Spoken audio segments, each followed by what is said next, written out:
একজন দার্শনিক একটা খুব গুরুত্বপূর্ণ একটা কথা বলেছেন। তিনি বলছেন যে আমাদের মানুষের স্বভাব এমন যে আমরা শপিং মল ঈদের আগে, যদি আপনি বাজার ঘাটে দেখেছেন আপনারা সকলে, যে আমরা পুরুষদের হাঁটার জায়গা নাই বাজারে। ঈদের আগের কথা বলছি, মহিলাদের এত ভিড়, শুধু মহিলা আর মহিলা বাজারে, আর পুরুষদের কোনো অস্তিত্ব নাই মনে হচ্ছে বাজারে। তো ওই দার্শনিক বলছেন যে আমরা যখন বাজারে যাই, শপিং মলে যাই, তো যদি 100 টাকা যদি শপিং মলে নিয়ে যায়, তাহলে ওই 100 টাকাটা শপিং মলে গিয়ে যেন সামান্য মনে হয়। 100 টাকা দিয়ে কি হবে? আমরা শপিং মলে গিয়ে কিছু হবে 100 টাকা দিয়ে? ঈদের আগে কোনো মানুষ যদি 100 টাকা নিয়ে যায় শপিং মলে বা কিছু কেনাকাটা করতে, তাহলে কিছু হবে 100 টাকা দিয়ে?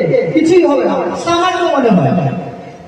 কিন্তু দার্শনিকজি বলছেন যে ওই 100 টাকা যদি আজকে মসজিদের নামে দান করে, আজকে মাদ্রাসার নামে দান করে, তাহলে মনে হয় যে আমি অনেক অনেক অনেক টাকা দান করলাম।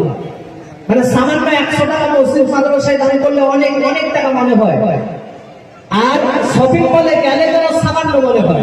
এটাই আমাদের নীতি।